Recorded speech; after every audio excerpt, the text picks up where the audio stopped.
السلام علیکم ورحمۃ اللہ وبرکاتہ. ڈیئر اسٹوڈنٹس، آپ دیکھ رہے ہیں الفرقان وٹس یوٹیوب چینل. تو چلیے آج کا ہمارا لیکچر نمبر 24 جغرافی، لینڈ، باؤنڈریز اینڈ نیبرہڈ کے بارے میں. تو اگر آپ ابھی تک آپ نے جو ہے میرا چینل سبسکرائب نہیں کیا تو کائنڈلی سبسکرائب کریں، لائک کریں، شیئر کریں. تو آئیے بغیر کسی دیری کے ہم اس کو شروع کرتے ہیں. Lecture number 24. پہلا پوائنٹ ہے ہمارا جغرافی اینڈ دی پیپل. کہ اب پہلے پوائنٹ جو ہائی لائٹ کیا ہے آپ نے اردو میں نے ساتھ میں دی ہوئی ہے آپ لوگوں کو، تو آپ نے اس کو ایک دفعہ ایک نظر ضرور دیکھ لینا. ہائی لائٹڈ پوائنٹ جو ہے اس کو اپنے ذہن نوٹ کر لینے، کاپی پر ایک دفعہ لکھ لینے، اور تاکہ آپ کو آپ کے ساتھ ساتھ نوٹس الگ سے بن جائیں اور آپ ایگزامس جب ہوں 1-2 دن پہلے دیکھ کر آپ کی تیاری اچھی والی ہو جائے. تو پاکستان جب 14 اگست 1947 کو مارز وجود میں آیا تو اس کے دو بازو تھے. مشرقی پاکستان 1971 میں الگ ہو گیا تھا. 1971 کے بعد یہاں آج کا پاکستان جنوبی ایشیا بر صغیر کے شمالی مغربی حصے میں واقع ہے. تو اسی طرح پھر اگلا پوائنٹ ہے کہ مسلم rule continued about 1000 year then downfall. یعنی پھر مسلم سلطنت کے زوال نے برطانوی راج کی راہ ہموار کی، یعنی کہ انگریز آ گئے تھے جس کا خاتمہ، یعنی کہ ان کی حکومت، انگریزوں کی حکومت کب ختم ہوئی؟ ہندوستان اور پاکستان کی 2 آزاد ریاستوں کے قیام پر. اب پاکستان کی یعنی اتنا کوئی مشکل نہیں ہے، یہ صرف پوائنٹس یاد رکھنے والے M C Qs point of view سے بہت امپورٹنٹ کویسچن وہ ہے، چیپٹر ہے. تو ابھی لوکیشن جو ہے اس کے حوالے سے بتا رہے ہیں. Pakistan is located between 24 to 37 degree north latitude, 61 to 75 degrees east longitude. تو پاکستان 24 سے 37 ڈگری شمالی عرض پلد اور 61 سے 75 ڈگری مشرقی طول بلد کے درمیان واقع ہے. اس کا علاقہ کتنا ہے، رقبہ کتنا ہے اس کا؟ 796. یعنی کہ اس کو یعنی اس کو یاد رکھ لیں اور اس کو یاد رکھ لیں، یعنی 796 اور 095 یعنی 7,96,095 مربع کلومیٹر. تو ایم سی کیوز میں یہی آپ نے لگانا ہے.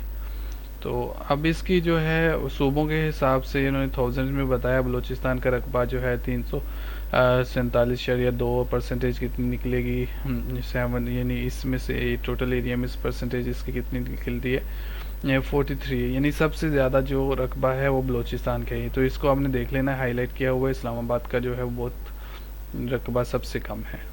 اسی طرح علاقے کی نوعیت، یعنی کہ اب طرح طرح کے علاقے پاکستان میں، ہر علاقہ جو ہے وہ الگ اپنی ہی خصوصیت رکھتا ہے.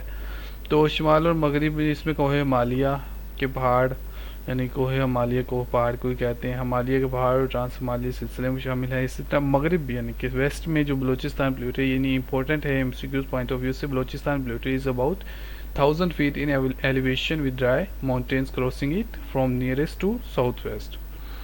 یعنی بلوچستان کا سطح مرتفع تقریباً 1000 فٹ بلندی پر ہے اور خشک پہاڑ سے عبور کرتے ہیں. اسی طرح پوٹوہار ہے، یہ یعنی پوٹوہار سطح مرتفع جو ایک سلسلہ ہو گیا مغرب میں بلوچستان کا، اور سطح مرتفع سندھ کے بلائی میدانوں کے مشرق میں. اسی طرح آپ نے یاد رکھنا ہے کہ بلوچستان کا سطح مرتفع اور سندھ کا جو ہے وہ پوٹوہار سطح مرتفع. اوکے، بلوچستان میں 1000 فٹ بلندی پر ہے، اور یہ جو ہے اس کی یعنی کہ بیان کی گئی in south east Indus plains there is deserts تھا، چولستان اینڈ تھر. اب آب و ہوا کیسی ہے پاکستان کی آب و ہوا متنوع یعنی بدلتی رہتی ہے. شمال مغربی پہاڑ سردیوں میں انتہائی سرد لیکن گرمیوں میں ہلکے ہوتے ہیں. سندھ کے میدانی علاقے گرمیوں میں انتہائی گرم ہوتے ہیں لیکن سردیوں میں سرد اور خشک ہوتے ہیں. ساحلی علاقوں میں معتدل آب و ہوا یعنی کہ درمیانے درجے کی آب و ہوا رہتی ہے. ہر علاقے میں کچھ تغیرات یعنی کہ ہر علاقے میں بدلتی ہی رہتی ہے. یعنی پہلا پوائنٹ پھر لاسٹ پہ آ گیا. اب 4 سیزن ہوتے ہیں، یہ سب کو پتہ ہے، اس کو اپنے پھر سے دیکھ لینا ہے. اور بارش جو ہے یہ تقریباً ہر علاقے میں الگ الگ طریقے سے ہوتی ہے. اور یہ بارشوں کا جو اصل موسم ہے جو آج تقریباً گزر چکا ہے، یہ مونسون کا موسم ہوتا ہے. تقریباً یہ بچے کو پتہ ہوتا ہے کہ خطے کے لحاظ سے مختلف ہوتی ہے بارشیں. یعنی کہ اب اسلام آباد میں اپنے انداز میں ہوتی ہیں، پنجاب میں اپنے انداز میں ہوتی ہیں، کشمیر میں زیادہ ہوتی ہیں. تو اسی طرح بارش کا ہم موسم گرما یعنی مونسون ہے. آبادی، Pakistan is having a large population, لیکن پھر بھی یہ خطے کے دیگر ممالک کے مقابلے میں زیادہ ہے. مردم شماری ہر 10 سال بعد ہوتی ہے.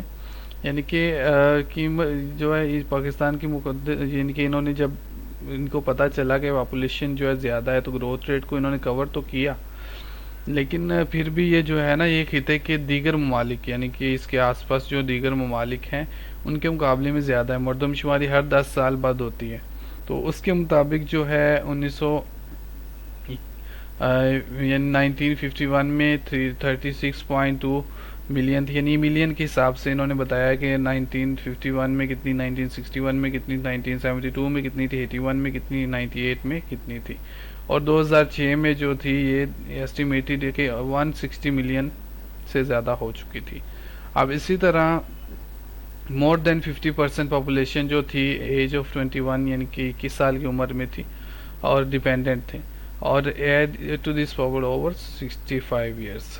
تو اسی طرح آپ نے دیکھ لینا کہ آپ تقریباً 30% شہری علاقوں میں رہتے ہیں، اور شہری علاقوں کی طرف ہجرت کیوں، یعنی تعلیم نوکریوں کے لیے جو ہے گاؤں سے اکثر آپ نے دیکھا ہوگا کہ گاؤں چھوڑ کر شہروں کی طرف آ جاتے ہیں ماں باپ اپنی بچوں کی پڑھائی کے لیے، روزگار کے لیے، نوکریوں کے لیے۔ تو یہ آپ نے سارا پوائنٹ خصوصیت کا دیکھ لینے ہیں۔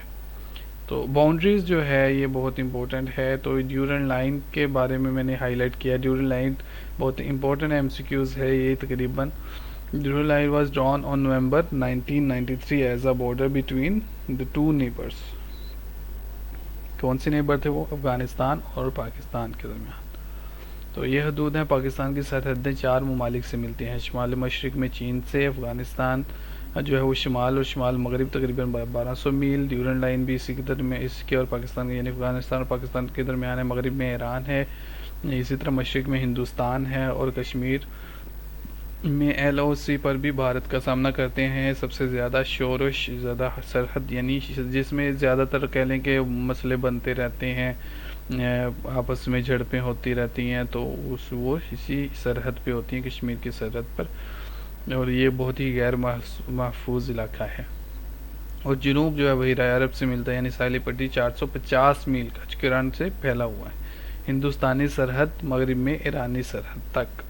اب نیبرہڈ ہمسائے جو ہیں پاکستان کے، Pakistan is located in strategically important region. It is the center of global interest for all the big power like China and Russia. It is important. US maintains interest to keep an eye on both China and Russia. یعنی پاکستان تنصیراتی لحاظ سے ہم خطے میں واقع ہے، یہ عالمی مفادات کا مرکز ہے۔ چین اور روس جیسی بڑی طاقتوں کے لیے یہ اہم ہے، امریکی مفادات پر نظر رکھنے کے لیے برقرار ہے، یعنی کہ چین اور روس دونوں کے مفادات پر جو ہے نظر رکھی ہوئی ہے۔ یہ افغانستان کے راستے وسطی ایشیائی ملک ریاستوں کے گیٹ وے پر ہے۔ اس کے دوسری طرف خلیجی خطہ کا بیرونی خطہ ہے، جہاں تیل کے وسیع وسائل اور معاشی دولت ہے۔ پاکستان کے ان ریاستوں کے ساتھ قریبی برادرانہ تعلقات ہیں۔ اب تیل اور گیس کی پائپ لائنیں پاکستان سے گزرنے کا منصوبہ ہے، اللہ کرے ایسا ہو بھی جائے۔ یہ خطے میں اقتصادی تعاون کا ایک نیا آغاز ہوگا۔ یہ امپورٹنٹ ہے لیکن اتنا کوئی مشکل نہیں ہے، اس میں کوئی اتنی کہہ لیں کہ وہ سمجھنے والی چیز نہیں ہے، یعنی یاد کرنے والی چیزیں ہیں، تو یہ آپ نے دیکھ لینا ہے۔ تو کائنڈلی میرے چینل کو سبسکرائب کریں، سپورٹ کریں، اور اگر آپ مجھے سپورٹ کریں گے تو ہی میرے پاس ایک بہت ہی کہہ لیں کہ میں ایک خوبصورت سی یعنی کہ آپ کے لیے فائل تیار کر رہا ہوں، جس میں آپ کو فائنل ٹرم کے لیے اگر آپ وہ میری فائل دیکھ لیتے ہیں، آپ اس کا مطالعہ کر لیتے ہیں، اسٹڈی کر لیتے ہیں، تو آپ کو کسی قسم کے لیکچر ہینڈ آؤٹس کی نیڈ نہیں ہوگی۔ وہ دے کر آپ تقریباً 3.8 CGP پاک اسٹڈی میں ایزیلی حاصل کر سکتے ہیں۔ کائنڈلی میرے چینل کو سبسکرائب کریں۔ مجھے دیجیے اجازت نیکسٹ لیکچر کے لیے۔ السلام علیکم ورحمۃ اللہ وبرکاتہ۔